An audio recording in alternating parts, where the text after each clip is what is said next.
Olá, eu sou a Angélica, eu fui mestranda da doutora Laura e eu fui convidada pelo GEMOCA para falar para vocês sobre nutrição e câncer.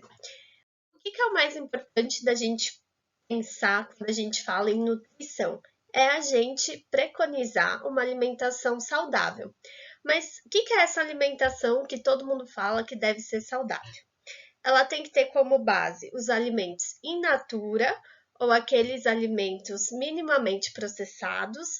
Aqueles que são processados a gente deve consumir em uma pequena quantidade e aqueles que a gente fala que são os ultraprocessados, eles devem ser consumidos em menor quantidade ou ainda evitados. Mas são esses alimentos minimamente processados, ou então os processados, ou os ultraprocessados. Aqueles alimentos in natura são aqueles que a gente pega direto da natureza, como aqui, por exemplo, a gente tem o abacaxi, ou a espiga de milho, ou então o peixe. Aí, quando eles viram alimentos processados, eles podem ser, por exemplo, alimentos enlatados, que a gente ainda tem o alimento, como se fosse in natura, mas teve adição de alguma pequena coisa para melhorar o tempo de vida deles na prateleira do mercado e ser melhor para a gente depois consumir. Quando a gente fala em alimentos ultraprocessados, são aqueles que a gente mal consegue ver características é, deles in natura, eles estão presentes em muito pouca quantidade. Na verdade, dependendo do tipo de alimento, a gente nem vê que realmente tem aquele alimento no rótulo. Na verdade, às vezes pode ter só uma essência, um corante, alguma coisa. E aí, como por exemplo, aqui seguindo os alimentos que eu dei, seria, por exemplo, o suco em pó de abacaxi, o salgadinho feito com milho, ou ainda até aqueles produtos que já são prontos, empanados, e a gente só chega em casa e termina de preparar.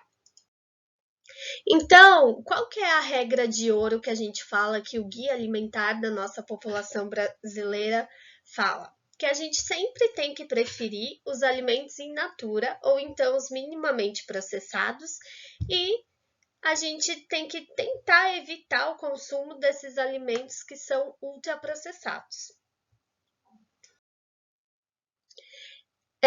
Vale lembrar que a população brasileira ela está passando por um processo que a gente chama de transição nutricional. O que é isso? Na verdade, a gente antes tinha um costume de consumir bastante alimentos minimamente processados, até mesmo os in naturas, mas porque a gente vivia em uma condição diferente. A mulher não estava no mercado de trabalho, ela ficava em casa, então ela tinha o maior tempo de preparar toda a alimentação, não só dela, como da família.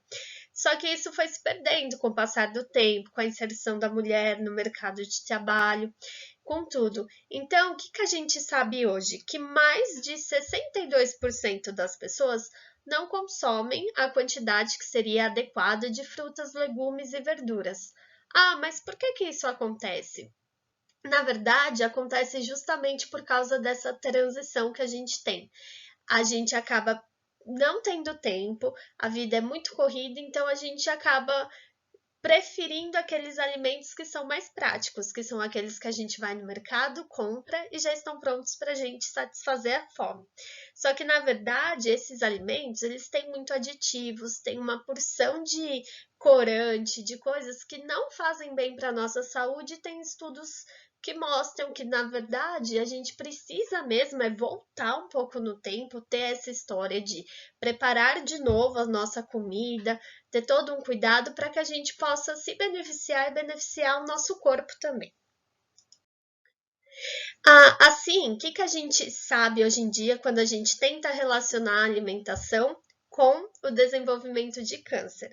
A gente sabe que uma alimentação adequada, que é aquela que a gente fala que é rica em frutas, legumes, verduras, ela vai propiciar um menor risco de desenvolvimento para qualquer tipo de câncer. E juntamente com isso, a gente sabe também que o consumo dessas frutas, desses legumes e dessas verduras, eles podem estar associados com a melhor resposta ao tratamento ou quimioterápico ou radioterápico ou até mesmo farmacológico que esse paciente possa estar fazendo. Mas então, por que a gente tem que consumir as frutas, legumes e as verduras? É justamente por causa da composição desses alimentos. Eles são todos ricos em fitoquímicos, antioxidantes, vitaminas, sais minerais, que todos juntos vão fazer com que a gente tenha um melhor funcionamento do nosso corpo. E o que é mais interessante que a gente tem que prestar atenção, que eu acho que é o que é mais importante quando a gente vai pensar em câncer, são nos antioxidantes. Minerais, vitaminas também são muito importantes, mas na verdade, os antioxidantes, eles retardam ou inibem a formação daqueles radicais livres. Desculpa. Isso pode ter um efeito muito benéfico para o nosso corpo. Por quê? Porque ele vai atuar em 3 linhas para tentar evitar a formação desses radicais livres. Ou ele vai tentar prevenir a formação deles, ou vai ter a interceptação, que é quando já tem um radical livre formado e ele não deixa que esse radical livre chegue próximo à célula para tentar lesionar, ou então ainda eles vão agir no reparo. O que acontece? Quando já houve alguma lesão, um dano celular, e esses antioxidantes vão fazer como se fosse o serviço de uma vassourinha, vão tentar varrer e tirar esses radicais livres das células. Vale lembrar que somente cerca de 10 a 20% dos cânceres tem não um papel, mas tem um início que é de predisposição genética. A maioria dos tipos dos cânceres formados, seja ele independente do tipo, de 80 a 90%, eles estão ligados ao estilo de vida e fatores ambientais. Então, se eu tenho uma alimentação inadequada, se eu estou exposta à radiação violeta, se eu sou ou não tabagista, existem diversos fatores do ambiente que podem ou não modular a expressão ou não de certos genes e que podem me predispor para o desenvolvimento de um câncer. Lógico, existem os fatores de risco e de proteção.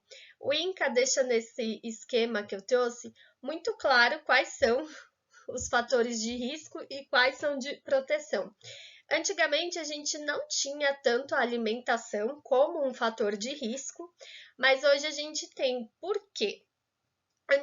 Hoje a gente sabe que um excesso de consumo de carne vermelha, ele pode trazer nitritos, nitratos, um monte de substâncias que podem levar o nosso organismo a produzir mais radicais livres. Junto com isso, a gente tem excesso de sódio, excesso de álcool, o excesso dos alimentos ultraprocessados, como as carnes embutidas, o fast food e tudo mais. Só que a gente sabe que todos esses fatores de risco, eles acabam sendo moduláveis. Por quê? Eu consigo mudar o meu estilo de vida e, consequentemente, eu ter uma melhora. Ou então, se eu tiver uma vida em que eu faço exercício físico, que eu tenho um peso adequado, que eu coma bem, eu vou ter uma melhora de todo esse quadro. E o meu corpo, ele teoricamente vai estar um pouco protegido para o desenvolvimento desse possível câncer. O que acontece? Falando um pouco sobre essa ligação.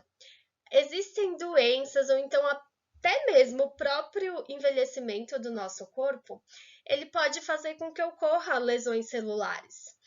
E essas lesões celulares estão associadas com a produção de radicais livres. Funciona mais ou menos como nesse esquema, como se fosse uma engrenagem. Não é só a doença por si, não é só o processo de envelhecimento e também não é só a lesão. É todo um conjunto que pode ou não funcionar de uma maneira adequada e aí a gente pode ter a formação dos radicais livres. Entendam, os radicais livres, essa formação é um processo fisiológico e é normal do nosso corpo. Não tem como a gente parar e não ter mais a produção deles. Acontece e a gente tem que buscar maneiras, mecanismos de tentar minimizar, ou então produzir menos, ou então proteger o nosso corpo com eles. Mas o que são esses radicais livres?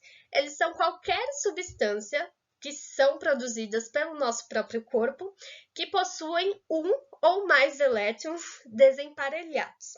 E junto com a formação desses radicais livres, a gente pode ter a formação do que a gente chama de éreos, que são espécies reativas de oxigênio que estão ligadas com esse processo de envelhecimento e que podem levar à lesão celular. Então, se ocorrer uma lesão celular, a gente pode ter o que a gente chama de estresse oxidativo. O que é esse estresse oxidativo? Nada mais é que algum fator que possa gerar algum tipo de lesão nas nossas células. Aqui a gente tem alguns exemplos, pode ser radiação ultravioleta, pode ser poluição, pode ser até estresse, condições fisiológicas, pode ser também uma dieta inadequada. O que vai acontecer? Com esses fatores, eles vão interferir, vão formar radicais livres, vão ter as formações dos zeros, e aí eles vão atuar na membrana celular. O que vai acontecer? Uma vez que eles são formados, eles acabam danificando essa membrana, e aí, uma vez que ela está danificada, aí se a gente não tiver os antioxidantes para proteger toda essa membrana, vai ter dano, vai ter lesão celular, e aí pode ocorrer um dano no nosso material genético. Lógico, se a gente tiver uma dieta que seja balanceada, pelo menos, a gente consegue ter um bom número de antioxidantes que eles vão agir justamente nisso. Então, por mais que às vezes possa chegar a quase acontecer um dano, eles, na verdade, o antioxidante vai fazer o quê? Ele vai fazer como se fosse um reparo e a gente não vai ter esse estresse oxidativo que pode predispor a gente a ter algum tipo de câncer.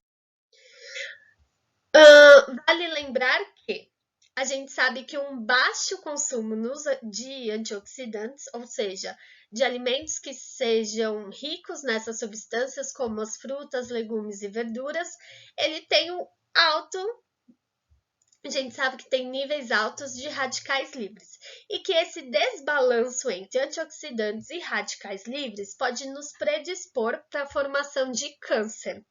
Existem estudos que mostram que uma dieta inadequada, ou seja, uma dieta que não vai ter antioxidantes, que não tem frutas, legumes, não tem verduras, que tem muito alimento ultraprocessado, ela vai predispor o indivíduo a um câncer.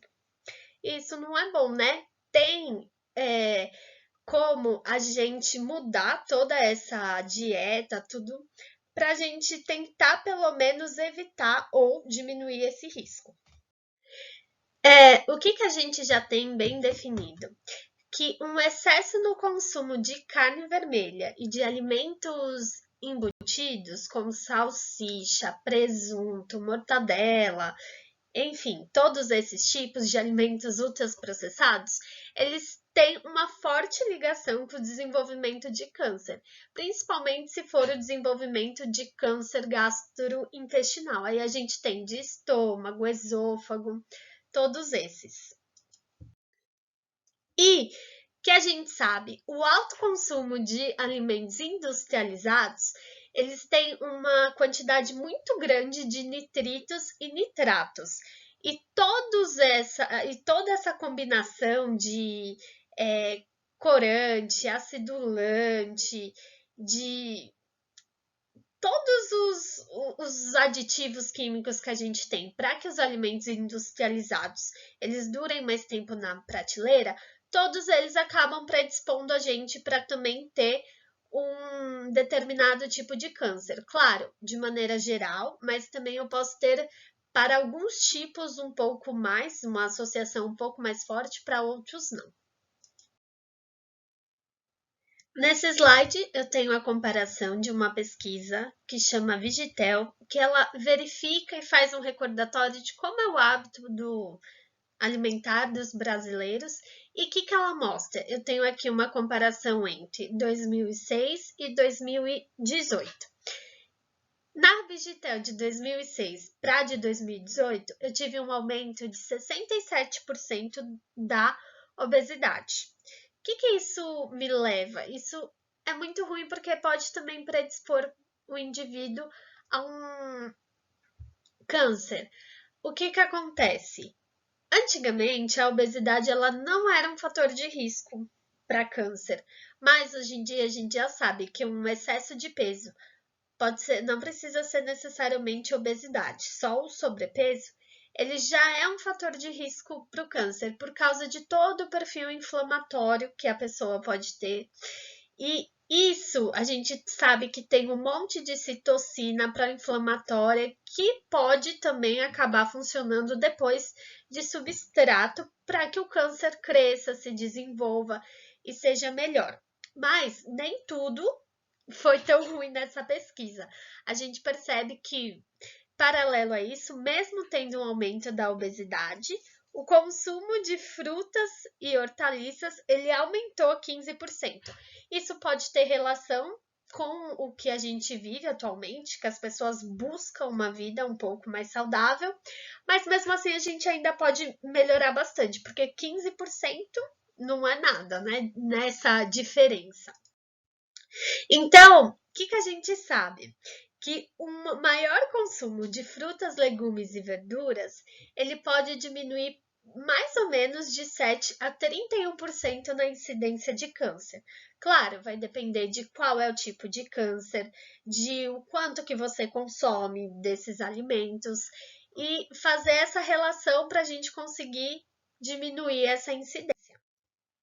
Mas o que é que esses alimentos possuem que eles podem diminuir a predisposição para câncer? Eu coloquei aqui alguns dos principais que aparecem dentre os estudos em vários tipos de câncer e a gente vai falar um pouco sobre os compostos bioativos ou fitoquímicos ou como vocês preferirem falar. Alguns são antioxidantes, outros não são. E eu vou começar falando sobre o chá verde. O chá verde é muito conhecido e muito utilizado como um alimento para quem quer emagrecer, porque ele aumenta a lipólise. E o que é essa lipólise? É uma maior queima de gordura, mas necessariamente essa maior queima de gordura, esse aumento na lipólise, ele não quer dizer que você vai emagrecer, porque na verdade essa queima ela acontece para você produzir energia para você conseguir realizar suas funções. Não necessariamente que isso vai acontecer que você vai ter um emagrecimento. O que o chá verde tem que a gente destaca na composição? Ele é rico em polifenóis, as catequinas mais precisamente, e o composto bioativo é o epigalocatequina 3-galato. Ela tem um efeito protetor, principalmente porque ela age juntamente com GSTP1 e ele é mostrado em muitos tipos de câncer como um modulador de vias de potencial carcinogênico, como a PI3K. Além disso, ele está associado com uma menor proliferação das células cancerígenas, logo, uma menor progressão do câncer e ele ajuda a célula a fazer mais apoptose. Então, a probabilidade de você vir a desenvolver um câncer é menor porque ele vai conseguir regular e a sua célula vai fazer apoptose. O que acontece? Uma coisa que é muito legal destacar nesse estudo com câncer de próstata. Os chineses, eles consomem muito chá verde. Mas, às vezes, com um perfil migratório, eles podem mudar de lugar e, enfim. Nesse estudo, a gente vê que o processo migratório desses chineses para os Estados Unidos, por exemplo, e que fez com que eles perdessem o hábito alimentar de consumir o chá verde, aumentou o risco de câncer de próstata. Por quê? O chá verde ele tem um efeito protetor. Então, quando eles pararam de consumir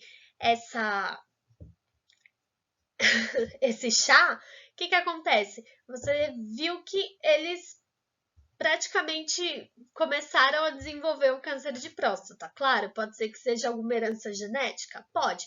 Pode ter sido ao acaso? Pode. Mas a gente consegue ver que a partir do momento que eles pararam no consumo desse chá, eles tiveram uma mudança desse perfil. Então, quer dizer que as catequinas presentes no chá verde, elas podem ter ajudado durante um bom tempo as células a se protegerem de desenvolver esse tipo de câncer. Além disso, é muito estudado hoje em dia, muito falado sobre o resveratrol.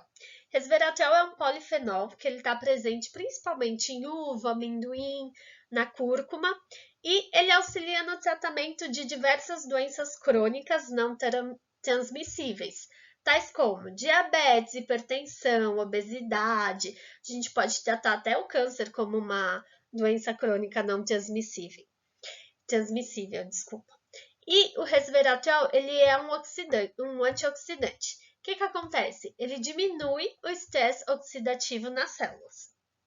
Vale lembrar que muito tem se falado com resveratrol, a gente sempre associa com a uva vermelha e o consumo de vinho. Mas quais são as vias que a gente tem para o resveratrol agir? Ainda a gente não tem muito certo onde é que ele age, o que ele ajuda na expressão ou não, para ele ajudar nesse controle de não predisposição ao câncer. Mas a gente sabe que ele atua juntamente com o receptor de estrógeno do tipo alfa. O que o resveratrol faz? Ele ajuda no ciclo celular, ele diminui o crescimento, ele diminui a angiogênese e ele faz com que a célula faça apoptose e ela não se transforme em uma célula cancerígena. Então, indo para o próximo composto ativo, bioativo, a gente tem a isoflavona. O que a isoflavona é? Ela está presente na soja e nos seus subprodutos, além disso, na linhaça e no edamame. A isoflavona é o que a gente chama de um fitoestrógeno. Embora eles sejam de origem vegetal, a fórmula dele, a composição, é muito semelhante ao estrógeno. Tanto é que isoflavona a gente recomenda muito para mulher que está em menopausa e que ela tem todos aqueles efeitos. Pode ser que diminua. É certo? Não, mas ela ajuda. E tem muito estudo que mostra um efeito protetor relacionado ao hábito alimentar do consumo de alimentos com soja. E a gente volta de novo na história dos orientais, que eles fazem um consumo e a gente sabe que eles têm uma predisposição menor. Ou seja, o risco de desenvolvimento deles de câncer é menor justamente porque eles estão associando já dois compostos que a gente viu, tanto isoflavona, que está na soja, quanto o consumo do chá verde. Além disso, onde a isoflavona ela age molecularmente? Ela vai estar junto dos fatores de crescimento e da interleucina. O que acontece? Ela diminui a síntese de prostaglandina, ela diminui o perfil inflamatório que pode predispor, pode formar um microambiente mais propício para o desenvolvimento de câncer. Ela atua também na angiogênese, na progressão tumoral e tem estudo que mostra a associação de radioterapia com o consumo de isoflavona. O que acontece? Quando você consome a isoflavona e você está fazendo a radioterapia, dependendo do tipo de radioterapia, dependendo do fármaco que eles podem estar usando com você, se você consome a isoflavona, você tem uma melhor resposta ao tratamento. Então, é muito legal se a gente souber qual é o tratamento que o paciente está fazendo uso para a gente conseguir associar e ter uma melhor resposta. Outro que merece bastante destaque, que eu acho que já é um que pelo menos alguém já ouviu falar, é o licopeno. O licopeno ele é um carotenoide, é um pigmento avermelhado que ele está presente principalmente em tomate, damasco, goiaba, melancia. Ele tem um papel importantíssimo nas doenças crônicas não transmissíveis e principalmente porque ele pode diminuir a síntese de colesterol e aumentar a degradação de LDL. Onde que licopeno atua?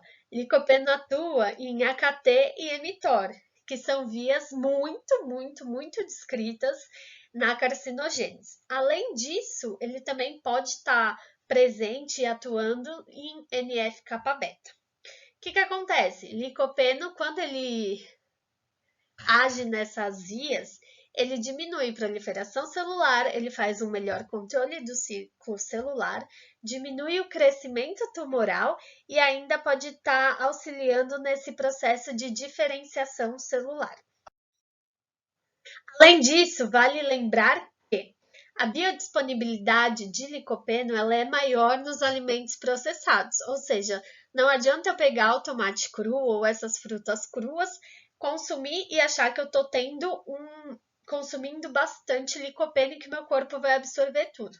Na verdade, para a gente ter essa melhor absorção, essa melhor biodisponibilidade, a gente tem que fazer duas coisas. Primeiro, o aquecimento melhora muito a biodisponibilidade de licopeno. Segundo, a gente tem que associar ele com alguma fonte de gordura para melhorar essa biodisponibilidade. E a gente já tem estudos que mostram que a melhor fonte de gordura para você associar, para você ter uma melhor absorção desse licopeno, é o azeite de oliva.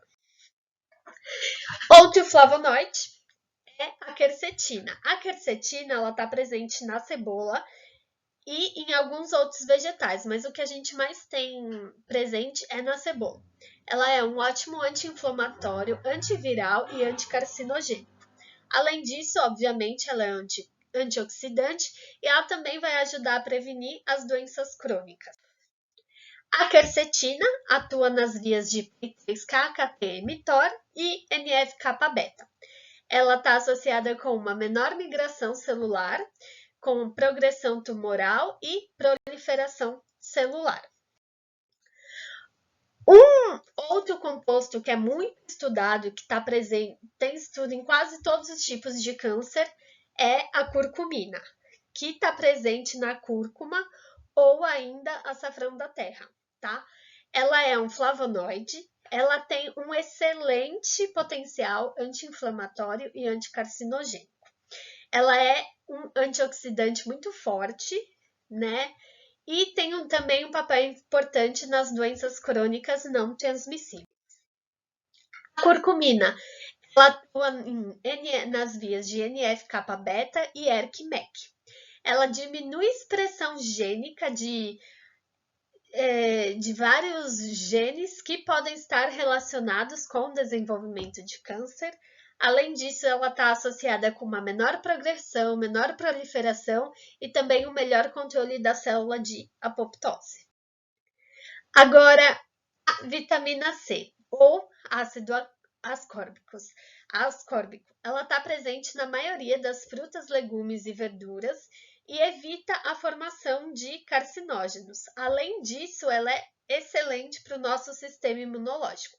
Ela ajuda a dar uma melhorada nele.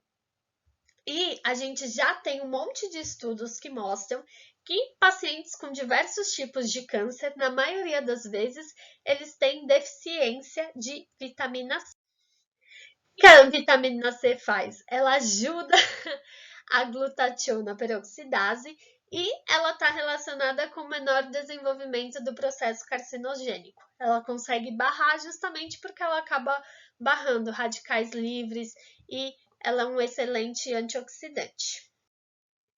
Além disso, os ácidos graxos EPA e DHA, eles são essenciais para o nosso corpo e estão presentes em peixes de água salgada e sementes como a linhaça. Eles modulam a resposta inflamatória e imunológica e estão relacionados com melhora no tratamento farmacológico.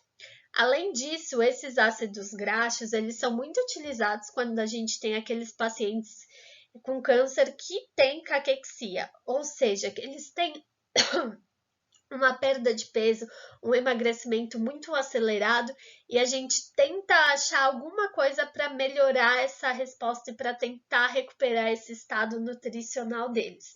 O que acontece? Ácidos graxos, gorduras, eles são excelentes fontes calóricas, então eles são muito aceitáveis. O que acontece? Às vezes você faz alguma preparação, o paciente não consegue comer menos, aí você quer dar um reforço, você acrescenta um pouco de azeite de oliva e aí você já melhora a demanda energética e a aceitação dele. Eles agem nos mediadores celulares. Então, eles diminuem crescimento, a diferenciação celular, processo de angiogênese e também estão relacionados com melhor tratamento farmacológico. Outro componente super importante para o nosso organismo é o selênio. O selênio ele é um mineral que está presente em carnes, vegetais e castanhas e ele é muito importante para o funcionamento de órgãos como tireoide, fígado, pâncreas, dentre vários outros. Ele é embora ele seja um mineral, ele tem um efeito antioxidante e ele está associado com as doenças crônicas, principalmente com diabetes e dislipidemia. O selênio ele está presente em várias vias de detoxificação e ele está relacionado com menor crescimento tumoral, com melhor controle de ciclo celular, com angiogênese, com apoptose, com uma menor agressividade e com uma melhor resposta no tratamento farmacológico. Bom, entre tudo isso que eu acho que fica de lição para a gente é que assim a gente tem que pensar na alimentação como se ela fosse um nosso medicamento.